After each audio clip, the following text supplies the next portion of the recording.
second module of linear regression with regularization. So now I already talked to, like I already used examples to show you regularize, do implicit feature selection by regularized regression is good because it improved your model interpretability. So actually, in fact, it also improved the robustness of your model and also improved the generalization of your model. So let's see why. What do I even mean? And it improved robustness and performance. Okay, so let's review what is normal equation for the basic linear regression. And we know this very well, but in fact, there's a very important hidden assumption here. So when we solve this normal equation, x transpose x times beta equals x transpose y, and we just directly move that x transpose x into the right by taking an inverse. And this clearly assumes x transpose x is invertible. But in fact, it's in a lot of cases, it's actually not easy to guarantee that x transpose x is invertible. Let's just look at one case we just covered. So we just covered there are many cases, n actually smaller than p, right? So once one n like smaller than p, so what will happen? So let's first see. So here I give you a few like basic axioms of it's just what the linear regression, the corollaries. No, it's like linear algebra's corollary. So let's think about our matrix now. The matrix that we're interested in now about this rank is x transpose x in the training case. So we actually know x transposition x because x is n times p matrix and transposition is a p times n matrix. So together, so this matrix is a p times p matrix. All right, so it's a p times p matrix, right? Let's see, because the rank of x, so multiplication of two matrices, let's use this corollary first, will be smaller than the mean of that rank. So it will be smaller than the minimal of rank x transposition and x, right? And we use the second corollary is the x and x transposition has the same rank. So which means what?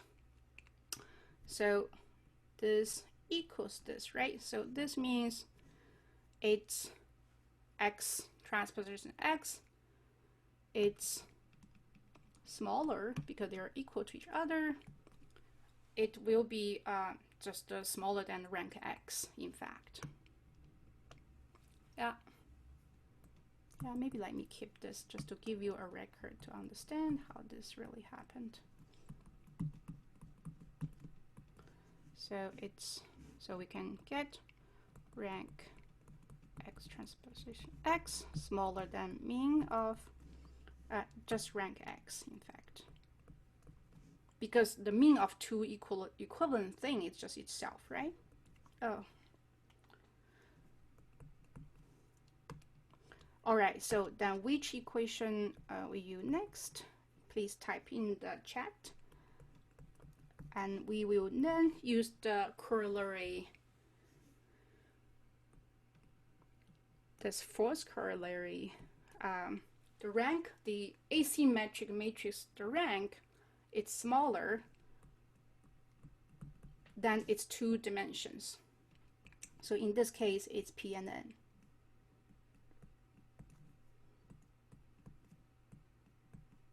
So which means what? If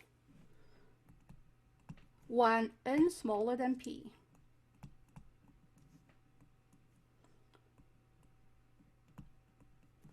So this, in fact, it should be mean. And this will be actually small or equal than n. So we have a P times P matrix, right? And apparently this is not a full rank matrix, because it's just if this is a full rank matrix, its rank should be, if it's full, if it's not singular, the full rank matrix, the rank should be P, right? So apparently we have a matrix that is singular. You just cannot do the inversion of X transpose X. So this is a singular matrix, when n smaller than P, X transpose X is singular, or it's not invertible.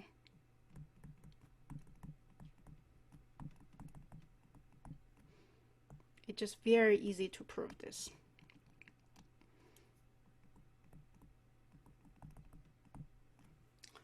Okay, so actually there's theoretically can prove, it's the solution is very unstable if you use gradient descent in this case too. But there are many mechanisms you can actually try to solve it. So how do we solve it? Simplest solution, because X transpose X is not invertible, right? In this case, we just use a very classic solution. You just add a small positive element to all the diagonals, and then you can actually prove this can make this resulting matrix that invertible. And this solution is X transposition X plus lambda I, and then take an inverse. And everything's the same, you just add on top of X transposition X with lambda I. I here is this diagonal identity matrix.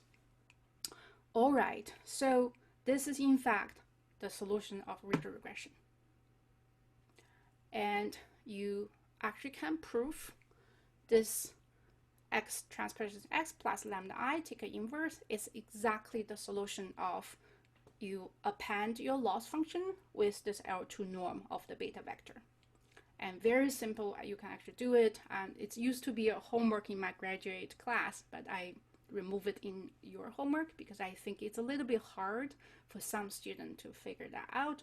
But if you're interested, feel free to do it by yourself. Just do the same thing what we did to prove in the regular least square regression. You take the derivative, take the gradient, actually in this case, and set it to 0 because a vector. And set it to 0, and you're going to get that solution. Very, very straightforward. Okay, so this is the ridge regression solution. But what does that even mean, right? So let me give you a very straightforward view of what does that even mean. By plus this lambda I. All right, so this looks like complicated, right? So let me just simplify it. Let's assume X transposition X equals to I, and I can get beta, this ordinary, like just the regularly square, will give me solution look like, because I inverse still is the I matrix, and then my solution just look like this. All right, so this is, and under the same assumption,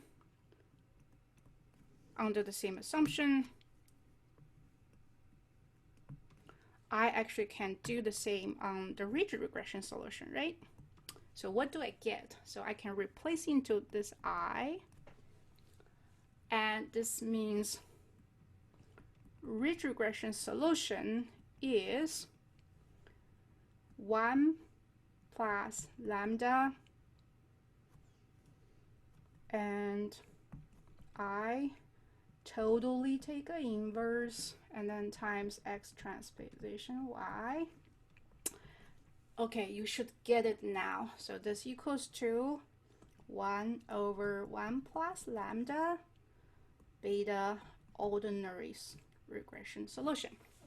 You actually can prove doing, it's much more complicated if x transposition x is not equal to I, but you can also get very similar formulations. Is the ridge regression solution is this 1 plus 1 plus lambda, some kind of revised version of that lambda times the regular regression solutions. So what do I even what does this mean, right? So in the previous regularized regression formulation, we actually told you lambda larger than 0, it's hyperparameters. Hyperparameter control the regularization.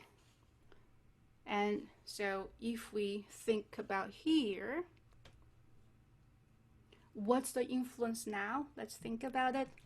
When lambda large, I'm shrink, right? I'm shrinking my beta original solutions a lot. When lambda very close to 0, my ridge regression solution will be very close to the regular solution, the regular linear regression solution. So, so 1 over 1 plus lambda, again, so this is exactly a effect, shrinkage effect.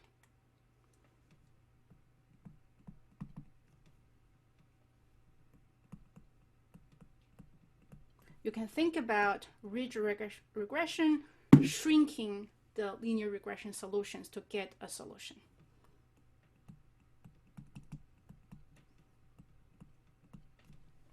All right, so I hope this is clear.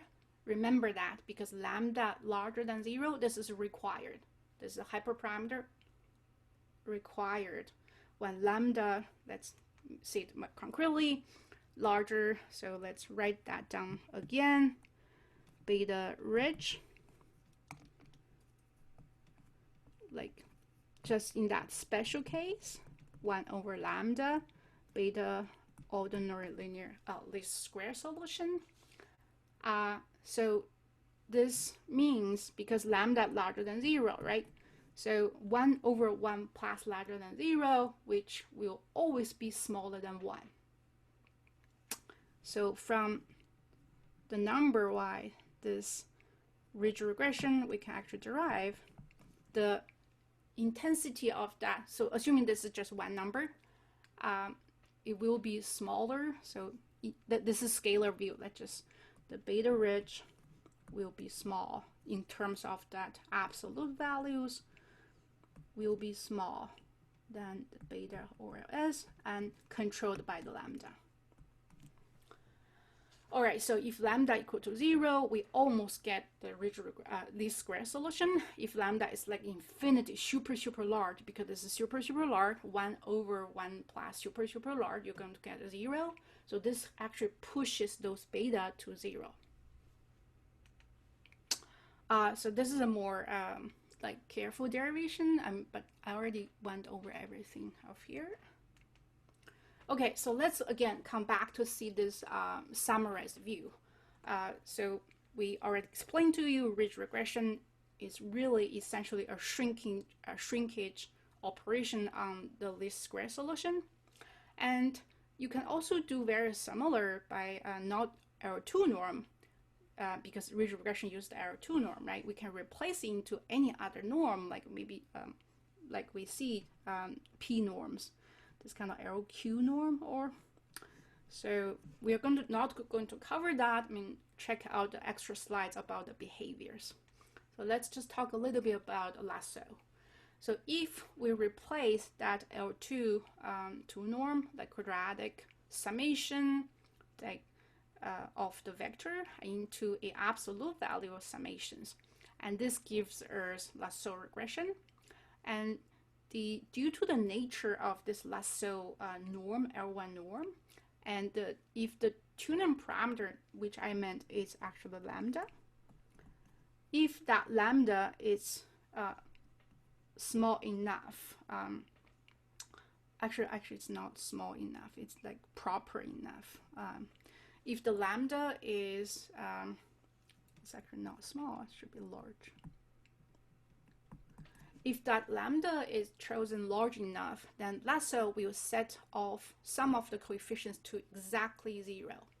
And this is because of the properties of this piecewise linear function. This is actually a piecewise linear function.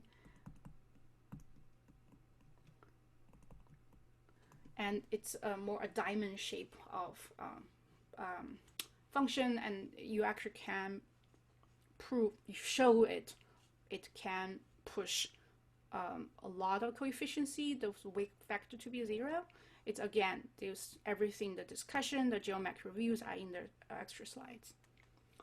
Okay, so let's remember, if you push a lot of the weights to 0, you actually push majority of those weights, those beta, like from p minus p prime to 0, it's equivalent to, it's actually implicit equivalent to variable selection. And Lasso also have the effect to do shrinkage, but it actually shrink a lot more to this variable to 0, which is a discrete operation feature selection. And Lasso can give you simultaneously better prediction and a model interpretation. And actually plus, I mean, this type of model are also computationally more efficient. And if you can actually see the extra slide, see, because the operation, while you have larger b, is controlled by p cube, that p cube terms. And because of you do the shrinkage, actually it's dramatically moved from the p space to the p prime space. All right, so let's actually see how do we compare the two regularizer together. And it just actually intuitively, you can also prove it. L2 type of regularization, this kind of squared weights penalty, it penalized a larger value weights more. And L1, it penalized small value more and penalize even more and then push it to 0. And the whole thing is we don't want huge weights. I mean, why don't we want huge weights? I'm going to do a cell run actually like at the end of this module. And if you still remember when we do this RBF-based basis function regression, and we can actually tell when we have 30 bases and some of the weights become so huge, and there's a positive weight and then really huge weights, and then its neighbor is negative. These kind of cancel out each other because the model just doesn't know what to behave, and in those regions there are not a lot of training data. And so if the weights are super large, a very small change in a feature, I mean in this regression case, can result in a very large in that direction, which makes it extremely sensitive to smaller changes in that feature. I mean, this is not robust, very apparently. And also the interpretability is we prefer when we explain our model to the end users, if there's a lot of smaller like weighted weights, it's kind of hard to explain what other contributions. And we would rather just push them to be 0 and then make the rest of those more useful features stand out. And then that's much easier in terms of model interpretability. So that's actually Lasso, why Lasso, it's very, very popular method. Okay, so again, so let's think about one-wheeled regression helps. So we, in the model selection section, we talk about underfitting and overfitting. I think I still have that figure. Yeah. So underfitting looks like it just doesn't even fit the training data well.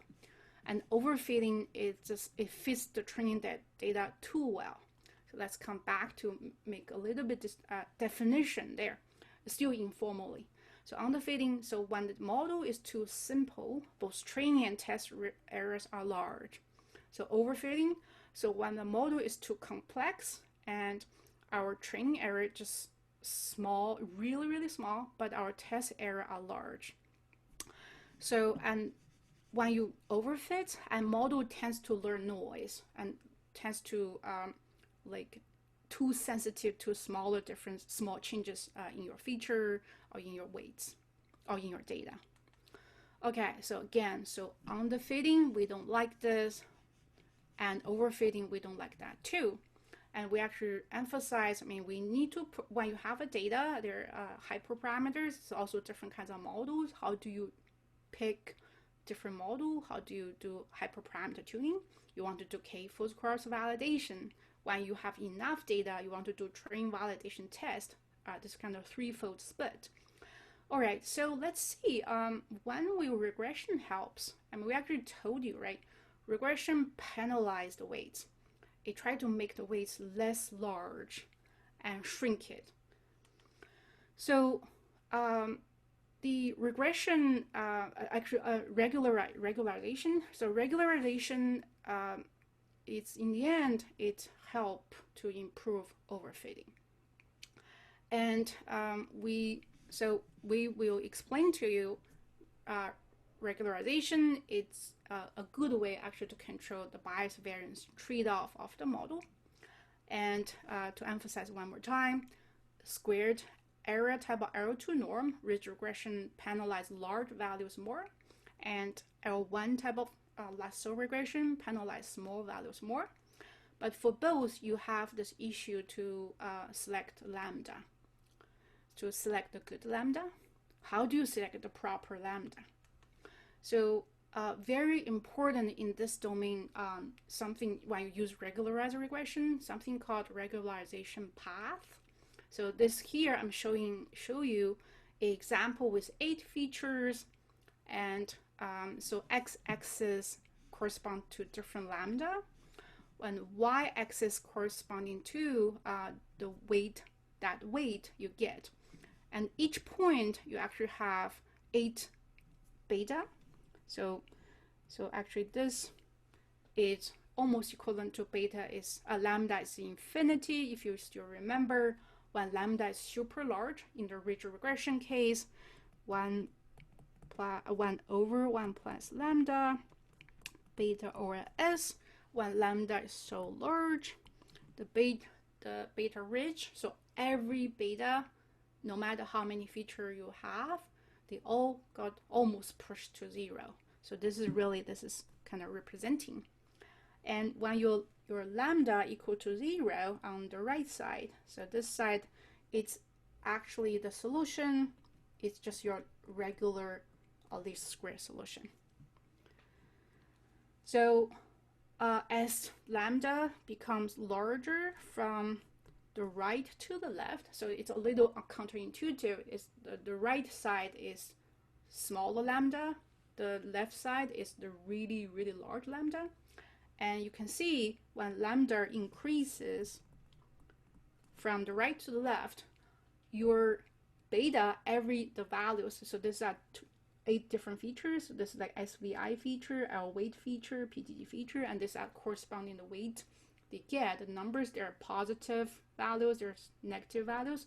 For example, this age got the negative values when your lambda equals to 0. And as you increase the lambda and the value kind of shrinking, all the value, no matter positive and negative, these are weights. Again, keep in mind, these are weights, all shrinking towards 0. And then the whole question is what lambda to pick, right? And it's, so no magic sauce. We use k-fold cross validation using the validation data to tell us the best lambda that generalized well, I mean, the best.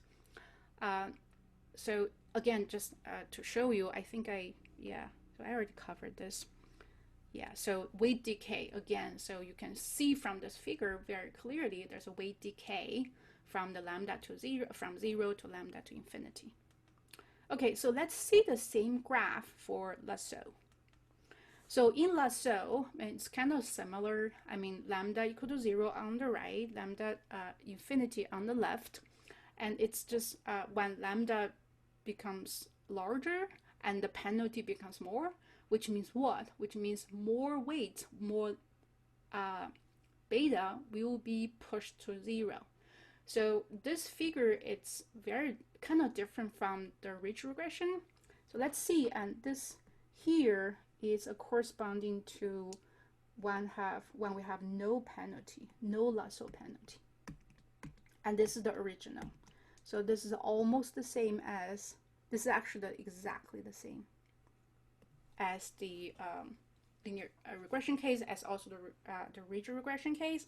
When you get lambda larger and larger, lambda become larger, and you can actually see, I mean, some of the feature got pushed to 0, especially those weights has smaller absolute values.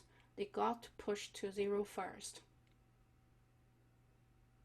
Yeah, so let's see this path, this feature got kind of plateau and then got pushed to 0, and this feature a little bit faster. So, but it's not absolute, like the smaller the quantity in the beginning that you pushed faster first. There's a little bit crossroad, but still those smaller got pushed faster into the 0. So this is the regularization path of Lasso. Kind of similar, you use k-fold cross-validation. So I will do a cell run because I have only 6 minutes, and this is also shared already. So I try to, in the beginning, just tell you what regularization really does. It's the regularizer is, in the end, trying to make sure we don't overfit. And it tried to penalize this over complex model to be not too complex. They are called, they're named as a regularizer family because they tries to keep the parameters more normal and more regular. You can think from this angle. So we're going to do the cell run, and then this, I hope, let me share screen in my other computer.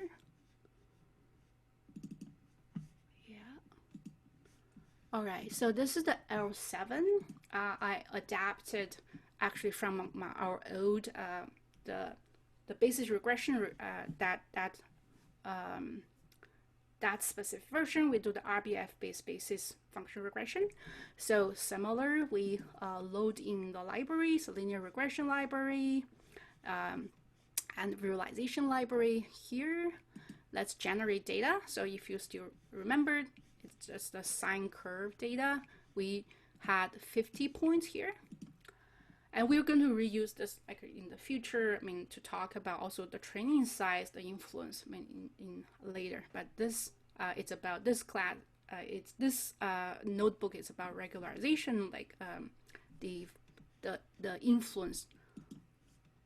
And so it's not about data size, at least for now, right? All right, so we have this Gaussian basis function feature generation, we already know. And then we just we use that feature, Gaussian feature generation. We reuse the linear regression in our pipeline. Everything's the same as linear regression. We got our RBF, Gaussian-based RBF, linear regression basis regression. Then we fit the model. So if you do 20, and this actually gives you this kind of fitting. If you do 30, we actually showed you, and this starts to look really wild. And let me do even dramatic in this case. So if we do 40, and it's just complete nonsense of fitting, right? If you think about it. So the reason I hope you still remember what is basis function. So in fact, I mean, it's really just trying to fit a lot of small bells here. Many those small Gaussian bells, many. And that many depends on this number you actually put there. So if you put too many, I mean, like just too small, I mean, it's because in this region, we don't have training data. This fitting just got completely lost because they don't know how to fit that 2 bells or multiple bells there. So this is really like overfit. I mean, it's too complex. All right, so let's see how, let me clean up my drawing there. Okay. So, so this is the basic, just using linear regression. Let's actually, I think we show you also this curve.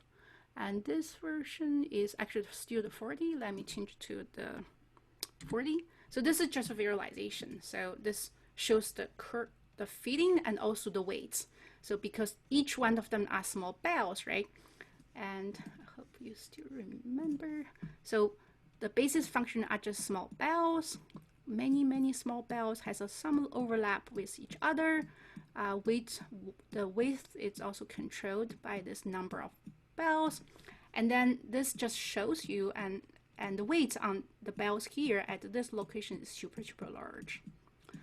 All right, so this is bad. Okay, so now instead of using linear models, we just use regression ridge models. Still the same pipeline.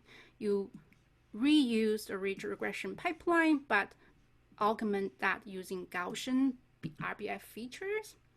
Let's run it. So this time we don't have that bizarre behavior anymore. And we can also look at the weights. I mean, you can actually tell here they got higher weights, that smaller bell. So let me actually move my bell there, but not as so dense like this, the bell I'm using here. So this is like 30. I can change to 40.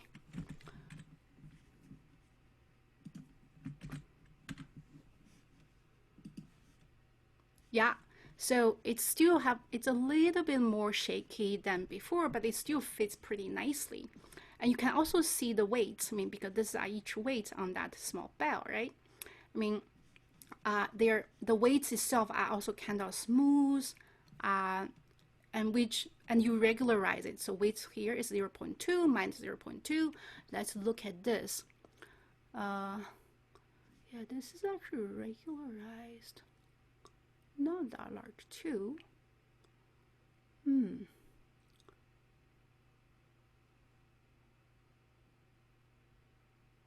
I need to check out this. I think this is a normalized version because, yeah, so there's this 2 and -2.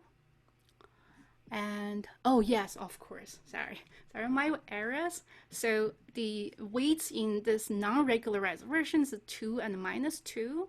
And in this regularized version, it's 0.2 and -0.2. So clearly it's shrinked. Yeah. All right, so let's, so this is the ridge regression version, right? And then let's see the Lasso version. So remember, Lasso is not just shrinkage, it's also variable selection.